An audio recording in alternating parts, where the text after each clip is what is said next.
Good afternoon, everyone. We're going to get started here. Yes, sir. Please use the microphone because it's being recorded. That's the only way we're going to capture your voice in the recording. I find that hard to believe. He's talking about me. Okay, I don't have to put it on. All right. Sorry about that, everybody. Good afternoon. I have a very loud voice, and I grew up being yelled at and yelling at others, so I'm used to a public setting. I promise not to yell at you, though. Again, thank you, everyone. On behalf of Delcora, I'd like to thank the mayor and city council for affording us this opportunity to hold this meeting. My name is Michael DeSantis. I'm the Director of Operations and Maintenance for Delcora. I'm going to ask everybody, we have a presentation that should take just about a half an hour. And then we're allowing time for questions, and then we're planning for more listening sessions following. So please hold your questions so that we can answer them all at once. But we plan, the idea and purpose of this is to disseminate information and get feedback, and that's why we're here today. So there's no confusion. We are Delcora, nothing to do with the city Stormwater Authority or Chester Water Authority. I only say that because the last time we had a similar meeting, there was a lot of questions about both Chester Water Authority and the Stormwater Authority. Appropriate questions, which I understand everyone's concerns, but ones we can't answer. So with that, I'm going to preface this. We're here to give the public information on the long-term control plan that Delcora has submitted to United States Environmental Protection Agency, Department of Justice, and the Pennsylvania Department of Environmental Protection. We have been working with them back and forth in a manner to come to a plan that we fully expect will be approved. That said, what this plan is not is as follows. One, we're not asking the city to make any changes whatsoever in sewage facility planning, which was the big ask last time. We were here for what was called a 537 plan. 537 is the state's naming of the law where municipalities have to do their sewage planning. We're not here for any change in 537 because there's no change in planning. Also, we're really here, we're not getting out of Philadelphia. Since we proposed the original plan, Philadelphia drastically changed how they calculate Delaware County's portion of paying towards the Philadelphia long-term control plan. The reason why that is so, that we contribute, is the whole eastern part of the county mainly goes to Philadelphia for their final sewage disposal. But also, having excessive I&I, which we have in certain areas in Delaware County, and everyone has it. This is not something just specific to Delaware County, but because of the inflow and infiltration with our combined sewer system, those flows have an impact here in Chester, and they prevent us from bringing in outside flow as well. So it is a program that is, the cost of it will be shared by the entire county, not just the residents of one specific area. Everybody who is part of Delcora will share in this cost because everyone who's part of Delcora benefits from this. So we're not asking for, there's no big drastic changes. This is now the mechanics of how we're trying to clean up the stream. Specifically, we're going to focus on Ridley Creek and Chester Creek. And I'll quickly tell you why not the Delaware River.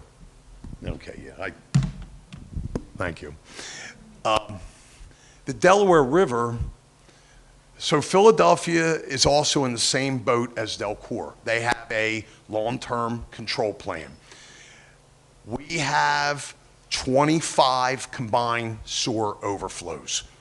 They are 25 distinct points on the Delaware River, the Chester Creek, or the Ridley Creek, where when we get really any kind of rainfall over a very light shower, we're going to have a discharge that is a combination of both storm water and wastewater. Now, this was the design hundreds of years ago because it was the standard.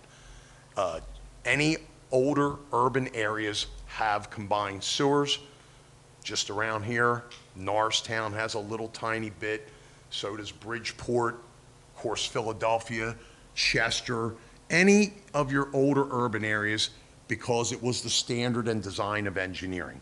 So the reason why we're focusing on the Ridley and Chester creeks is as follows. Philadelphia has one discharge point on the Cobbs Creek, and that discharges eventually goes into the Darby Creek. That one discharge of Philadelphia discharges more gallons of combined sewer than the entire Delcora system, 25 added together. So we have successfully argued with DEP and EPA that it didn't make sense for us to put a lot of focus on the Delaware River while Philadelphia is still sending all that bacteria into the river. So we're focusing on the two streams that basically bisect the city here, the Ridley Creek and the Chester Creek. And that would have the most impact on our community here. This is the Delcora facility, basically at the bottom of Booth Street and at the river. That is a older picture, as behind this large 175-foot diameter tank, there's now another 175-foot diameter tank, and part of that is the work that we've been doing, preparing for the increased flow that we're going to handle during wet weather. Right now, during wet weather, the Delcora facility, Western Regional, is designed for 50 million gallons a day. We regularly see well over 110 million during significant rain events, and our plan moving forward is to operate during rain events at 122 million gallons a day. So some of these improvements that have been done over the years are in preparation for us to be prepared for the final implementation of the plan. And when I say final, it's really not final. Ladies and gentlemen, this is going to be an ongoing process for a number of years. It already started in 2015. This current planning phase takes us out to 2035, and then it's going to continue. It isn't going to end. So what we're talking about now is the foreseeable future. So there are still more things to come. Okay, here's what we have. At each one of these discharges, we have a sign.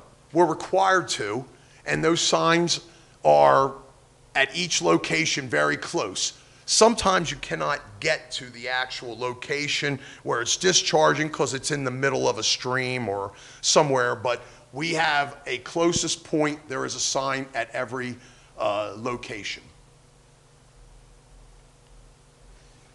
This slide here is just a real simple overview of what a combined system looks like versus a separate system. And so you know, every time there's any new development here in the city, they're building separate sewers. There's none of that's been going on for years. So when you see this infill going into old areas that are being redeveloped, that's a big plus for the city, not just getting development, but now they will have modern sewage facilities because they're all going to have separated facilities. They're not allowing any like redevelopment or new development and use the existing combined system. And those costs are generally dumped to the developers because they're the ones that are making the money on the project anyway. And listen, nothing wrong with making money. I'm not trying to be negative. We need the developers to be successful, but they shouldn't put a burden on residents. That's my point when it comes to that. So as you can see, what will happen in a combined sewer during dry weather is the same as a separated sewer.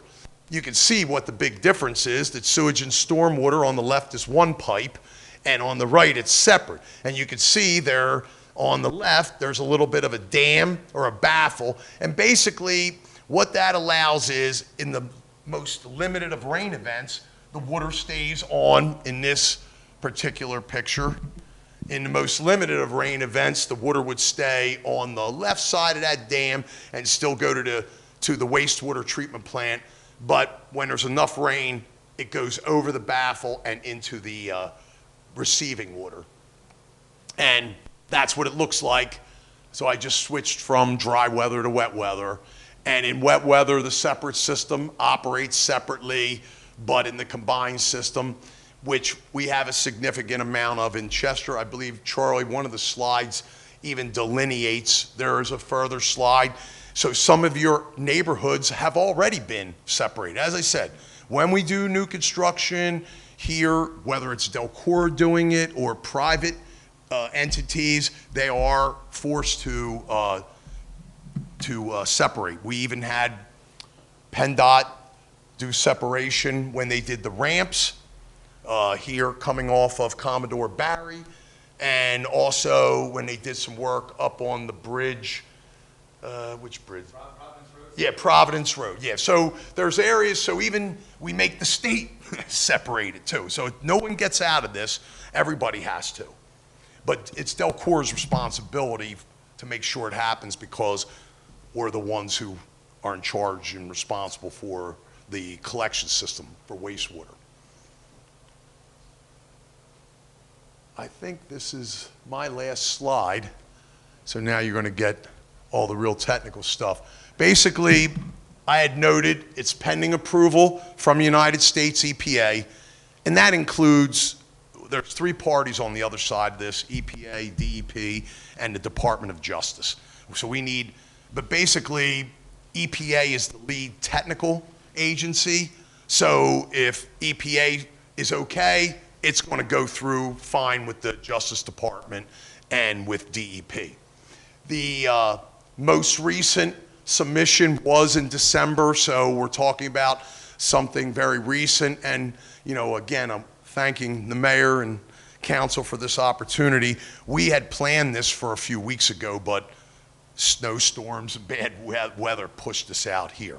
So, again, that link up there, you'll be able to find the actual plan, and we have papers that'll give you that link. You don't have to write that down. There's a lot of stuff outside for more information. If you didn't get a chance to grab it before you came in, please do so. We're here for your feedback. We're not here to brush you off and not listen to what you have to say. We want to know what you think, and hopefully we can answer your questions. And if we can't answer them today at the end of the session, we will follow up and get you an answer. With that, I'm going to turn it over to our Director of Engineering, Charlie Hurst, who's going to get into the technical details. Thank you, Mike. Again, thank you for council and mayor. The details, so let's get into the Clean Creeks program, what it constitutes a little bit. We were focused on affordability. We wanted to improve the water quality. We really focused on where we believe the community benefits the most, and along the way, revitalize a lot of the aging infrastructure. So those are the goals of the program. There's really two focus areas. This is a map of a part of the city. So that gray line across the top is I-95. Obviously, you see the Delaware River on the bottom. There's a vertical line over here towards the left. That's the Commodore Barry Bridge, 322. So just to get you oriented, on the far right is the Ridley Creek over by the casino. And of course, right in the middle is the Chester Creek, which is kind of where we're sitting right now. There's really two focus areas. Number one is the Ridley Creek and the Chester Creek. We want to achieve a really high level of CSO reduction in those creeks. We want to cut down the amount of CSO that discharges into those creeks by a lot. And then over by the boat ramp, we are going to significantly reduce the stuff that comes over by the Flower Street boat ramp as well. Let's talk about the separation first. So the area in yellow, we call that CSOs 5, 7, and 8. There's a blow up of those. Again, I-95 is on the top. That spine down the middle is the approach to the Commodore Barry Bridge. So on either side of the Commodore Bridge ramps, is where we have an area called the CSO 5 and 7, and then over on the other side is 8. What we're going to do in these areas is run new pipes. So today, like Mike showed you, those pipes are combined. The sewer, the sanitary sewer, and the storm sewer are in essentially the same network of pipes. What's unique about these areas is that they have a lot of infill in them that has been done over the last couple of decades. And every time there's a couple blocks of infill that's been built, that comes back with separated sewer systems. So because of the nature of this area, we're able to do a lot of separation and run really not that many pipes. It's not like we have to go down every street. We have just a fraction of the streets really we have to go down. So what will that look like? We've already done a job on Townsend Street. So you can go from 291 up to 3rd Street. There's been 3 blocks there, 2 blocks worth of separation work. This is photos from that job. Essentially, we're running new pipes. Some of them are big because they're storm pipes. Some of them are small because they're sanitary pipes. It depends on where it is. We're being very strategic to run as few pipes as we can. We're going in with every manhole and every stick of pipe and figuring out whether it can be used for storm or sanitary. But the goal is to the goal we're trying to accomplish is to take that separated sewer system, or to combine sewer system, and make it separated.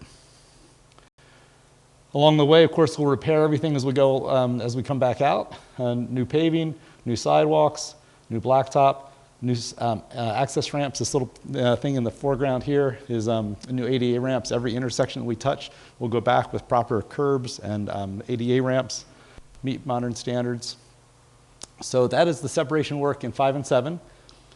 Those will be the first project that we start. Early in 2027 through 2028, we'll be hitting 5 and 7. And then after that, we'll go to CSO 8. Understand that even though the projects will be small in terms of the number of pipes that we're going to run, we know that there's impacts to residents and businesses. We want to mitigate those impacts. Have it a couple different ways we can do that. So that's the sewer separation area. So the second focus, like I said, is the CSOs, or the CSOs along the Chester Creek in the middle and the Ridley Creek on the far right. There's really 3 things that we're doing along those creeks. Number 1, the dotted lines up through the page, those represent a new sewer that runs down those creeks. We already have creeks in the sewer that are the kind of the standard, old school sanitary sewer lines. We're going to do an alternate sewer down deep beside those to catch the rainwater. When the water flow rates go up when it rains, we're going to put pipes in the ground that are larger, be able to catch that water when it rains. There's one of those in the Chester Creek, one of those in the Ridley Creek, and then tying the 2 together is something we're calling linear storage. So there's along 291, that dotted line on the bottom connecting the 2 vertical lines, that's linear storage. So here's a graphic that we borrowed from a program across the pond in the Thames Tideway Tunnel. There's a lot of these kinds of programs around the world and in the country. The closest one nearby is in Washington, D.C. We could point to different places on the map that you can actually see different places where that program, it's visible from the surface. But by and large, these are underground structures. So the linear storage is represented by this big pipe down on the bottom. So around 100 feet below grade, there will be a 14-foot diameter pipe that stores along the 291, it stores 10 million gallons of water. So when it rains, we'll collect the water in that pipe. This little pipe in between this and this vertical shaft that would represent the piece that's going up Ridley Creek and Chester Creek. So as we go up through the creeks, there will be drop shafts that allow the water to come out of the overloaded sewer system and go down vertical to the smaller pipe in the Chester Creek and the Ridley Creek, and then flows down into the tunnel. The tunnels run the dotted line, so this is the piece that goes up through Chester Creek. So you start, 291 is right down here at the bottom. You can see City Hall right over to the side. So these dots represent preliminary locations where we are expecting to drop shafts. They'll move around a little bit as final design goes through. This is about a 10% design. So that little line that was on that graphic represents the dotted line, going from shaft to shaft to shaft. The important thing is that those dotted lines are constructed through tunneling technology. They're called microtunnels. We are not going to open up the street. We're not digging a hole no trenching to put those pipes in. Those will be done trenchlessly through tunneling. The dots represent shaft locations where that'll come up to the surface, either for construction or for a place where we need the CSO water to get down into that microtunnel.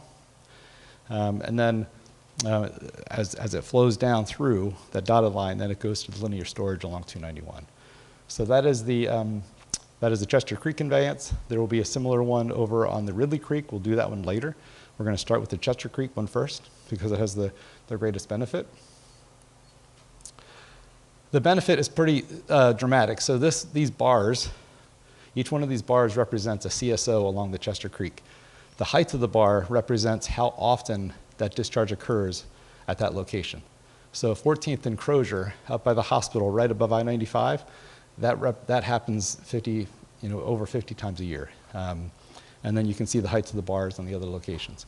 So as we run these new sewer lines, we are going to take those big bars and bring them down to an average of 6 per year. So instead of 50, 30, 40 times a year, we're going to take each one down to 6 times a year. The same is true on the Ridley Creek. So on the other side of town, the biggest one over there is the Sun Drive in Hancock, right as you kind of come around the bend, as you leave town. That one happens over 70 times a year right now. So when we're done, again, also on this creek, an average of 6 times a year. So dramatic reduction in the overflow frequency of the CSOs on those creeks. So that's the program. The scope of the program, high level. Again, listening sessions happen to talk more details if you want them. We should talk cost. The estimated cost of the entire program is $300 million. That's shared amongst all the Delcor customers based on flow distribution, based on how much flow comes in. Currently, just as a point of reference, the city of Chester residents represent 6.3% of the overall flow on an EDU basis. So why are we doing this? Why share the cost among all the Delcor customers? The reason is this. So we talked about the difference between a separated sewer and a combined sewer. The combined sewers live in Chester. In fact, only a piece of Chester is combined. If you look at the map, you can see Chester down by the river. So obviously this overall map is Delaware County. The shaded area down on the bottom within the city of Chester, those are the combined sewer areas. The places that are not shaded but still in the city of Chester, they are already been separated, either through 291 or some other reason. So this program that we've talked about so far is focused on the combined sewer areas. The challenge is the separated sewer areas, as Mike alluded to. Theoretically, they are fully separated, but because of the age of the pipes, there's a lot of places where there's overlap in the systems, and so even the colored areas, when it rains, we have dramatic amounts of flow increase. And so this wet weather problem that we have that exists in the city of Chester doesn't just exist in the city of Chester. It exists across the county. It's different in its nature, but the entire county has a wet weather challenge. And so what we've done, we're not ignoring those areas. We've done a comprehensive approach across the county, and EPA pretty much held Delcora's feet to the fire and said, you can't just focus on the CSOs. You have to deal with the separated sewers as well, because it's well known that you have to invest in this infrastructure. So we looked at all the flow meters, and we analyzed the ones that were the leakiest, and then we went out and we tested and tried to find the leaks. And so here's 3 pictures of 3 leaks. The one is an inlet, so you blow smoke into the pipes. You open up the manhole, you blow smoke down in, and you see where the smoke comes out. So on the far left is an inlet that's out in one of the separated sewer areas, so that inlet was tied in. The middle one is a clean out in the low point of a sidewalk, so that's like a funnel. When it rains, that water goes straight down into the sewer system. And on the far right, there's a clean out back by a wall. Each one of these are just 3 examples of hundreds and hundreds of small leaks, and it's death of 1,000 paper cuts, right? They all add up. The big ones, the inlets, they really add up. And so we've systematically gone through and spent millions a year already trying to address these issues that are out in the separated sewer areas. So what does a typical fix look like? So this is a clean out right behind the curb.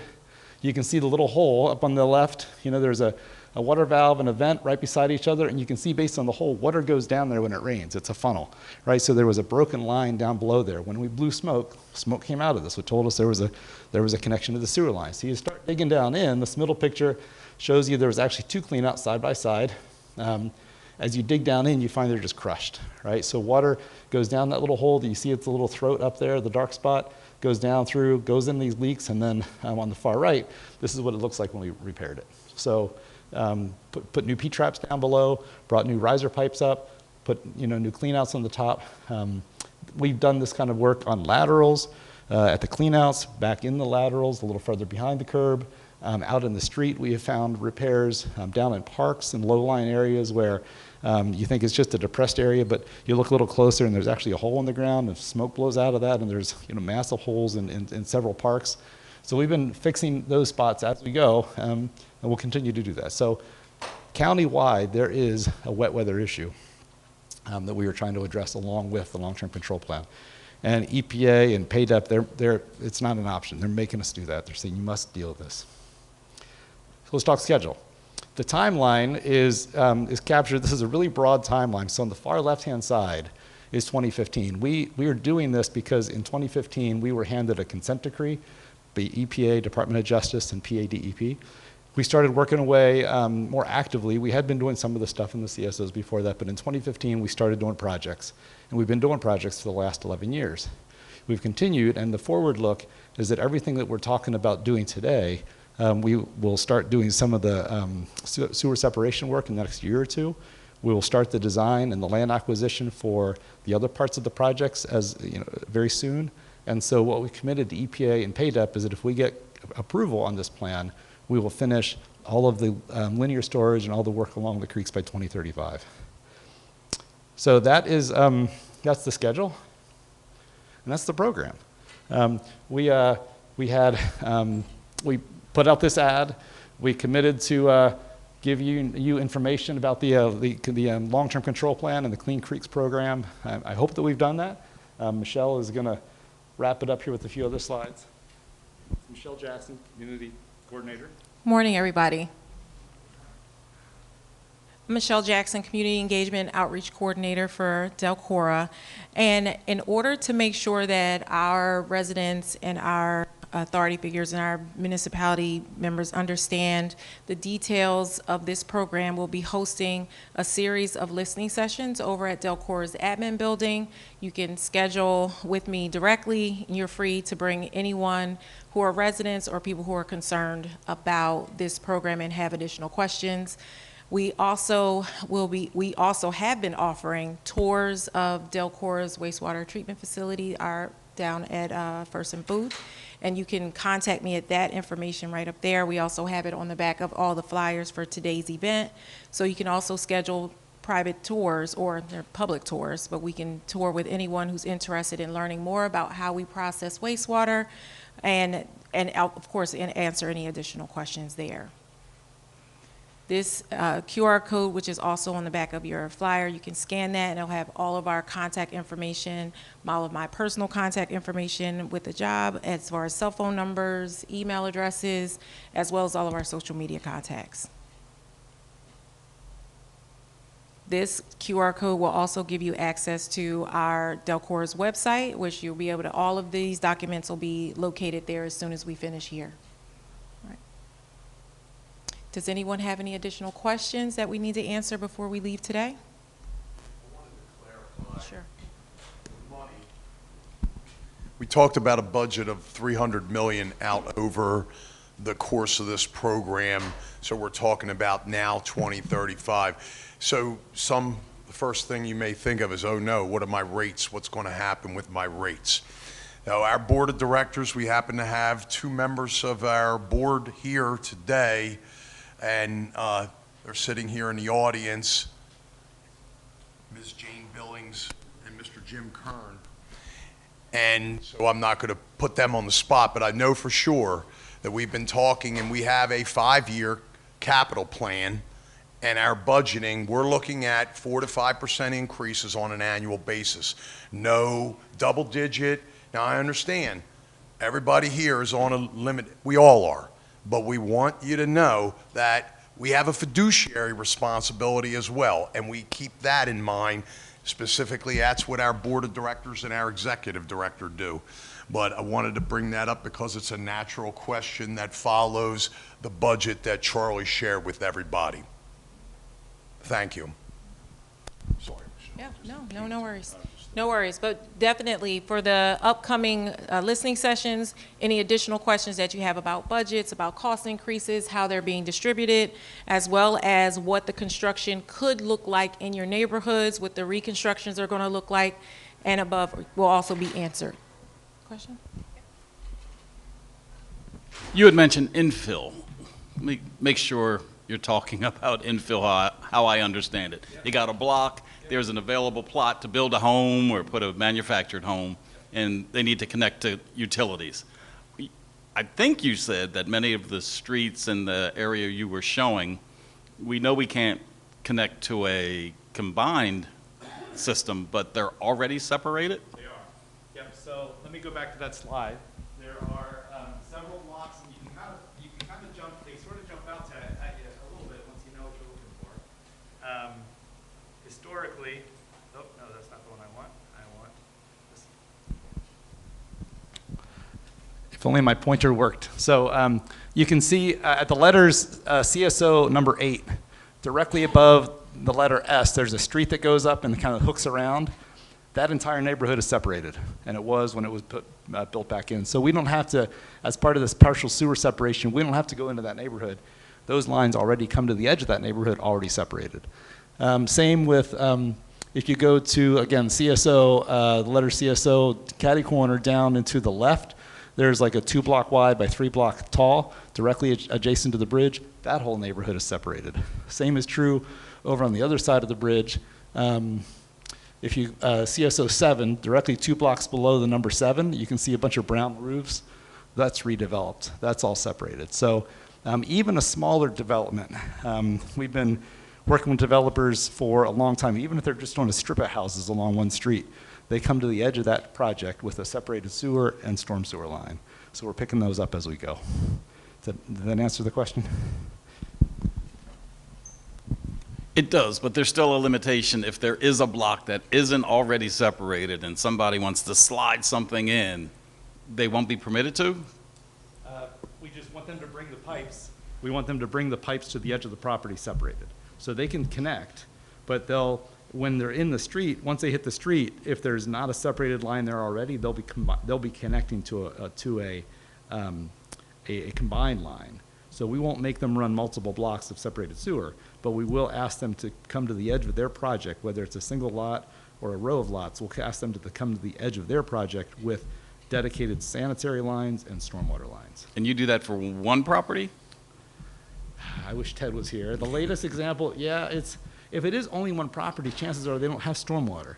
They're just, the stormwater is just kind of integrated into the adjacent, properties. All right.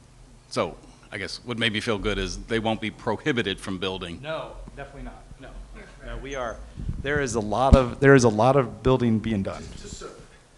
No one in modern construction is combining the sanitary with their rainwater on their lot unless they're doing it for aesthetic purposes. That's what we try to prevent. You want to get your rain gutter and try to tie it into the sewer line because it's nice and neat and you don't have water going across your property.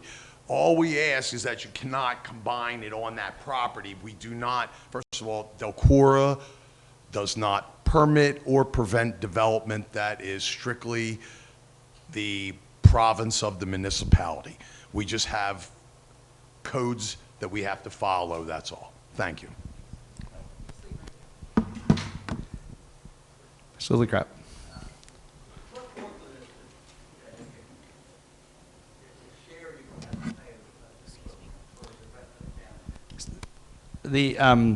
At the moment, or let me go back to that. So it's on a flow basis.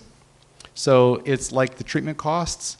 They are proportioned on a flow basis for all Delcora customers. So all this work's being done in the city of Chester, but the whole county has to pay a share. That's correct. And because the wet weather issue is really, it's a county-wide challenge. It has if you look at the peaking factors across the county are unusually high. I could bore you. Jean is squeamish because she knows what slide I'm going to pull up. These are peaking factors across the county, represented on both a gallons per acre day and a peaking factor basis.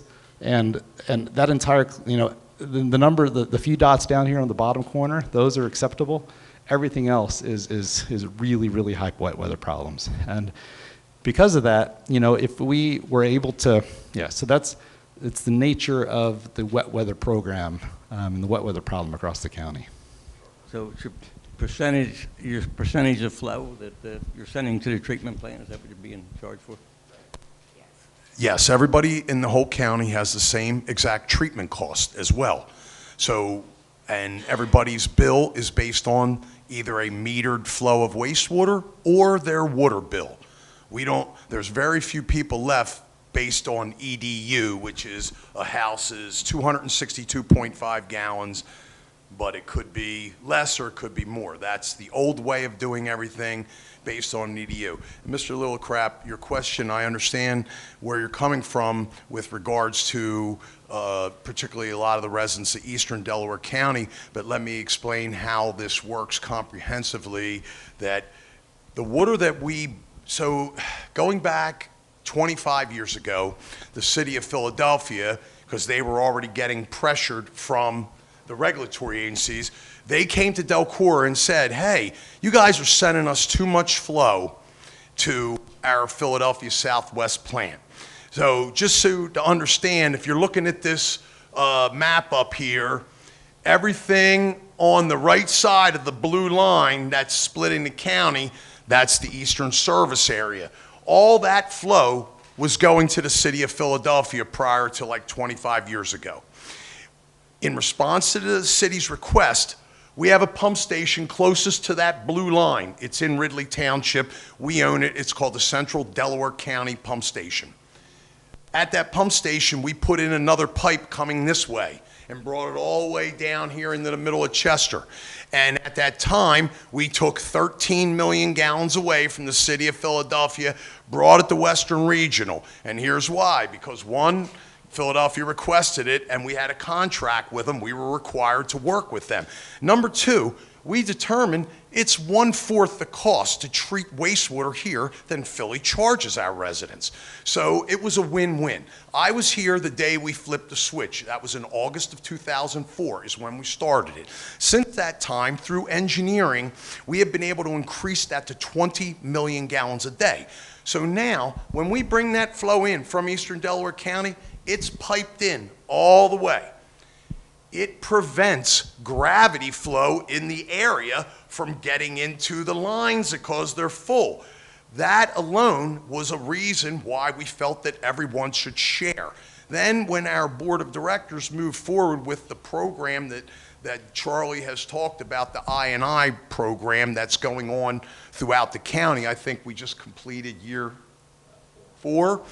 So we're spending in excess, just roughly $5 million a year to fix those individual problems. And the focus, we're doing it hand in hand with the county through a program they have, I think it's called the Whole House or Home Pro, I don't know the acronym, but in order that falls in, it's communities that fall within a community development block grant areas and had a 5 I&I. We have a rating system. We pay, Delcora pays to have the county evaluated on an annual basis, and there are areas, a 5 is your worst area. They're all throughout the county. They're not just here. So what happens, we've been focusing on the 5s, taking money that all the Delcora customers pay, putting it towards that, while at the same time we're also focusing on this. That is why we feel it is fair to charge the residents in Eastern Delaware County the same as we're charging everybody else to share in these costs.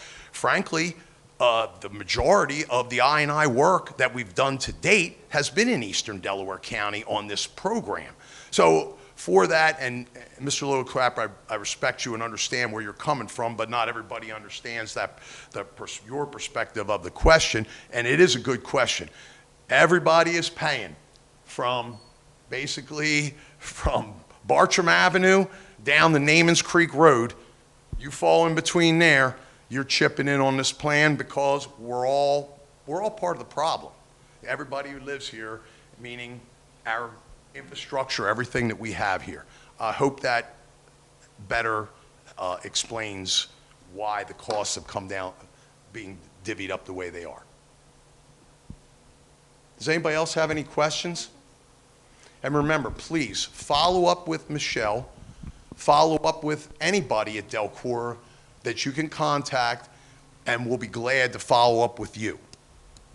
I want to thank everyone again for all your time, particularly the mayor and council, for allowing us this opportunity to get out in front of you. Thank you for taking the time to come out.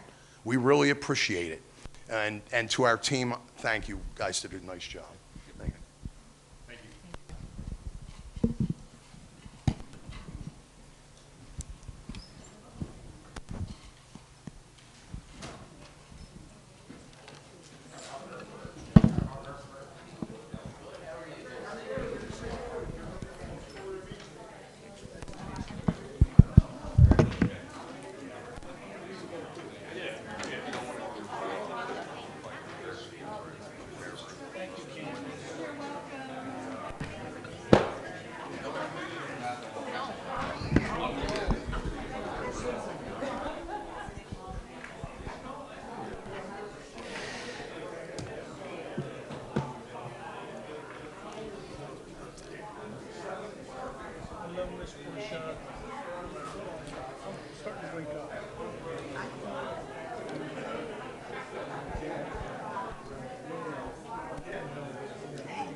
Testing. Oh, thank you to Delcor for the presentation. We are going to be transitioning to a deliberative council meeting. So the public is obviously welcome to stay for that. But if you do not want to stay, you can continue conversations outside. Thank you.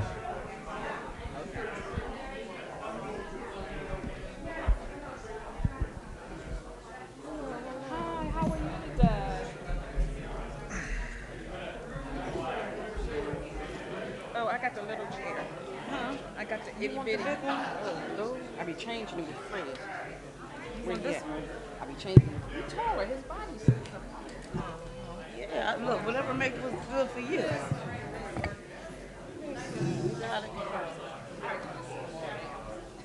Oh. I'm making it more difficult. Hey. I see you. I see you. How are you? You too.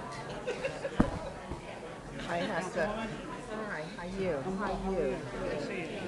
Oh, yeah. You're All welcome. right. Enjoy the rest of your day.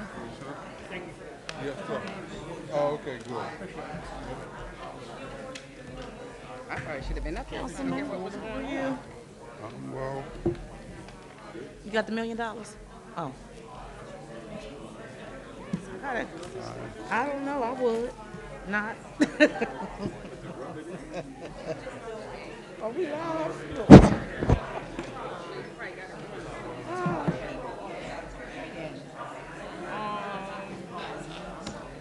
Mayor. Mayor?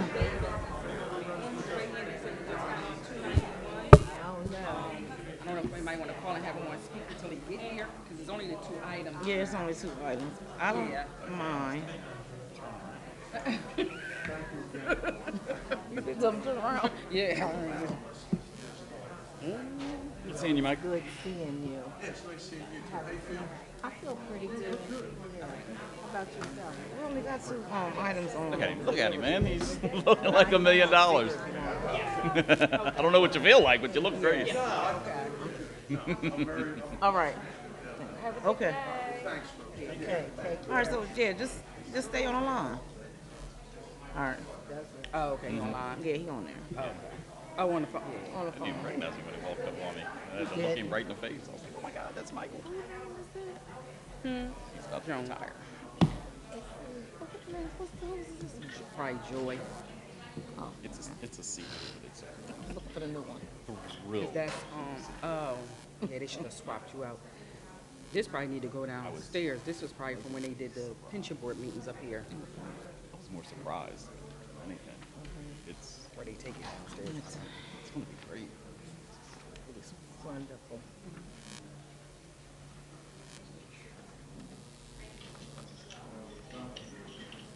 You got him on the line? Yes. Okay, great.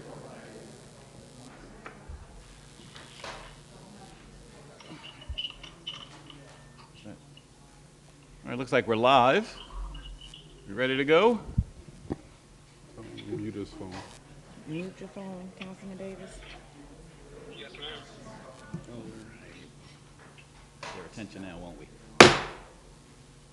Good afternoon and welcome to the City of Chester deliberative meeting for today, Monday, February 9th, 2026.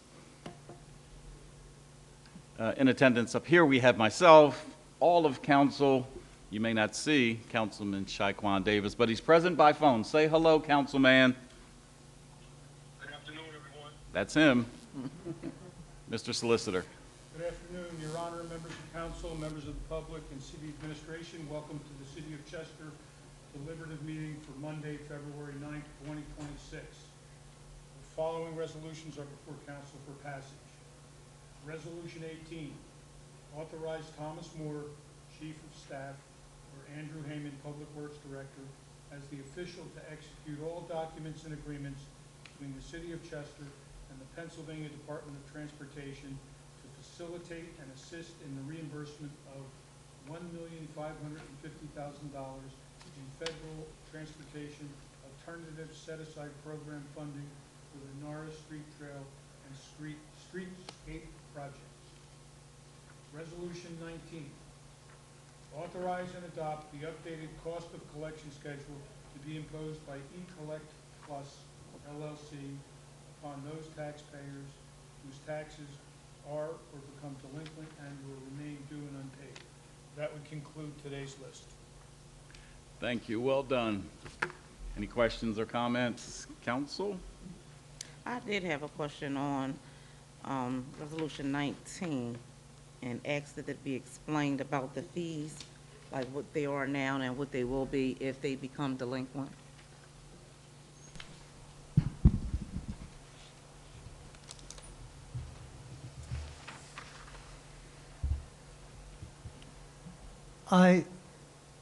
Rich Trotman, CFO for the city. I will get into your hands the before comparative, so you'll have that. Essentially, the fees have not been increased for a substantial number of years. This generally reflects costs of doing business, and there was one fee that was held consistent, which was the last fee on the list. Otherwise, they generally have changed to reflect increased costs. So you're going to present the before and then the after. Yeah, I'll send it to you. I thought about that on the way up, that you probably haven't seen it before. So it's in the code book, but I'll get you the sheet that has some comments on it, and you'll see the before and after. So you can give us a quick example. So if someone goes into collections, there's a fee, there's Yeah. a list of fees. Give us an example of what these fees are. So they're designed for progressive discipline, if you will, that fees are increased as additional work is required to collect. So the initial starting point is a letter that would have been mailed out. It was $20, it's going to $30. That would be the step that every delinquent letter gets sent out, would be an additional fee that would be added to the cost to be paid by the owner. At that point in time, if they make payment or make a payment plan, there's no additional costs. But if they don't comply and they continue to stack, especially if they're stacking multiple years, then the fees progress, and then you'll get additional legally required letters with additional options to create a payment plan or get it paid. That's good. Question, shouldn't this be in the ordinance that these changes are going to take place? Well, this will be a resolution because the structure was to extract out of the ordinances because they require more complexity to continue to change. The contemplation was throughout the city, and it's a trend throughout municipal governments, to get it out of the individual ordinances and put all the fees into one section by resolution, so that then they can be more readily addressed, more readily digested, found, be able to work with.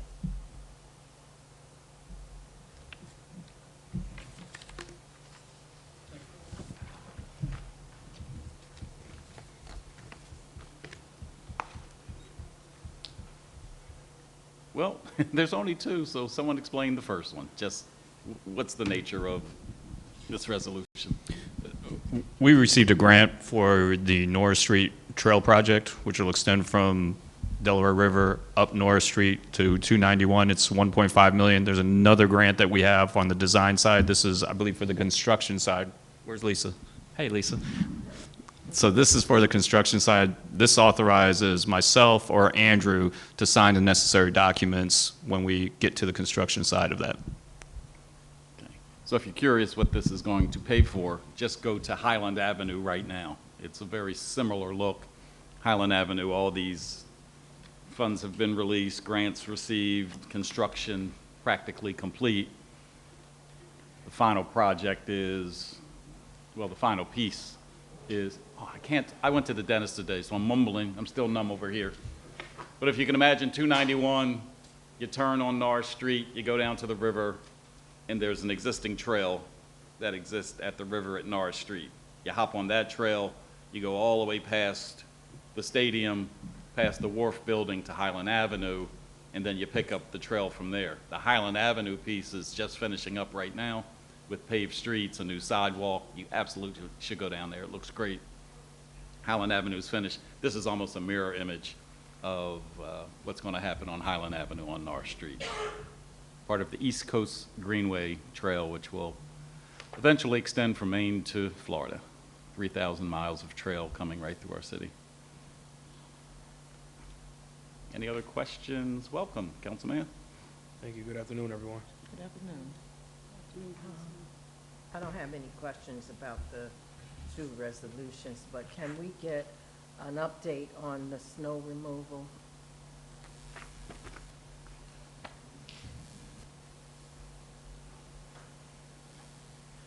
Good afternoon. I almost said morning, Council Mayor. Thank you for calling me up, Councilwoman. So we're still removing snow piles when and where able. Staff today are mostly in Nova Vista. It's a slower process. We have a limited amount of equipment, so we're not doing snow removal at the same rate that we were last week or during the storm, at least last week primarily, obviously, and not a plowing operation anymore. It's a little warmer out there right now. That snow is melting on the street, which is nice, but that does mean tonight that the temperature can drop again, so I would definitely encourage residents, if anybody's watching, or hearing, and certainly council members, mayor, if you hear from anybody, I would expect icy conditions again tonight, as we'll probably drop around that temperature at which salt is no longer effective. Some locations are brought to my attention today. We're even going to remove some of the piles of snow here in our lot at City Hall around the entrances, which are, can make it hard to turn into the lot. Like I said, we've been mostly focusing in Nova Vista. A couple other locations, I'm aware of a couple funerals, unfortunately, going on here in the community, and so some of the parking spaces along roads, when cars move, we try to get to them, but unfortunately, a lot of people are kind of snowed in, and it can be hard even if they aren't snowed in, if they've dug out their car and they've moved the vehicle, and now they're moving the vehicle back. If there are cars located along a street, we kind of can't get in and remove much of that snow, and obviously we're not getting a ton of help from the weather. So we get those locations sometimes as they come up. Around the churches, though, there's not parking there on a normal basis, so when, I ride through and I see, around the churches that there's snow and it makes it difficult for parking, and we do have a number of services happening this week. Yeah. And I was wondering if we couldn't get someone now, since the snow is melting, and we could salt and loosen up some of that snow. And then also what really concerns me too is that when people are turning out of a street, there's a mound of snow on the side of them, and sometimes it makes it hard for people to turn, you know. Yeah. And I would hate to see someone get hurt, you know, because of those piles of snow in the streets. Absolutely, Councilwoman, and it's something we're going to keep working on. Unfortunately, a lot of these intersections have those, as you mentioned, and so, you know, you know, there's right now we're sort of getting to things as we're able to, and trying to focus on one area at a time to move through the city and remove this stuff. But absolutely, there are some problematic locations. If you see one, and Councilwoman, you've reported some to me, so thank you for doing that. If you see some, please report them to me. If there's a big pile and you realize, hey, look, this is, you know, a hazard. If we haven't gotten to it yet, let me know. And worst case, I'll let you know, hey, we're getting to it, and here's the timeline if we can't do it right away. But we're going to get to anywhere that we can. Will we be able to get to those churches I mentioned today? We're doing everything we can. Everything we can. So, I feel confident, yes. No problem. Any other questions from Council, Mayor? Okay, thank you.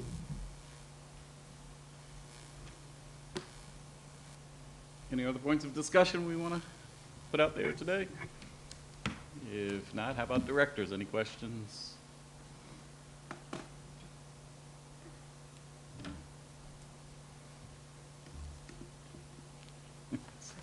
Okay, go ahead.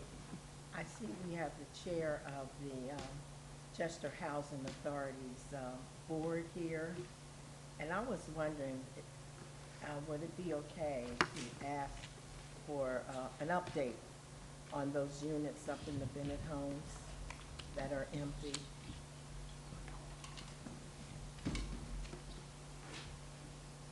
Do us a favor before you start, is to introduce yourself. My name is Alethea Freeman. I'm the board chair for Chester Housing Authority. And to answer your question, at this point in time, I'm working with Cindy to see what they're trying to do. What I would like for them to do is to tear all of them down and restart. But of course, that's more costly. So we're trying to see who has a better deal, you know. So right now, we're just working on it. So no end in sight. Mm-mm. Any And other I questions? agree with you, they should have been torn down when they did the William Penn, Mhm. McCafferty Village. Fairgrounds. And Chatham Estates. Mhm. Because there were problems there way back when. Yeah. But the residents didn't want to move Mm-hmm. so that they could. So now here we are. Yes. And as you know, it's years of problems. And a lot of the residents, they don't report when they have a problem. So then that problem turns into a great big problem. Like you don't report when you have a leak. So then that leak has rotted the ceiling. Now it's going down into the kitchen or, you know, wherever else is going in the building. And that's the problem that they're having. You know, you don't report when you have an issue in your unit. And a lot of the units that are open, they need a lot of work done to them. It's my understanding that maybe persons or someone has gone in, perpetrators I'll call them, gone into those units and taken out the piping and things like that, copper. My understanding. Well, I know I had reported back to Cindy that there were people staying in them, you know, or teenagers going in there doing whatever they're doing. And that's when she took and had the police go through and check what was going on. Because that was reported to me a lot of times. You know, the teenagers, or I'm not even going to say homeless. It was mainly teenagers going in there, tearing down, having access to the units. but I don't know anything about them taking anything out. That wasn't reported to me. And I guess people are concerned because there's a shortage in affordable housing, and when we ride past, we see those units empty, you know, so people, you know, they asked all of us up here, you know, about what's going on, so I hope you don't mind me putting you on the spot today. No, I mean, Just wanted to give you an opportunity. yeah, you know, I don't mind. If I know the answer, I'll tell you. If I don't know the answer, I just say, I don't know it, but I'll get back with you. It is frustrating when you drive past and you see a lot of those units open, but they're still trying to get the grants and everything together, and the banks and everything together to handle those situations, you know. Like I said before, I would rather just tear them down and start all over, but it's very costly, Right. you know, and a lot of the units that are open, they have a lot of damage done to them.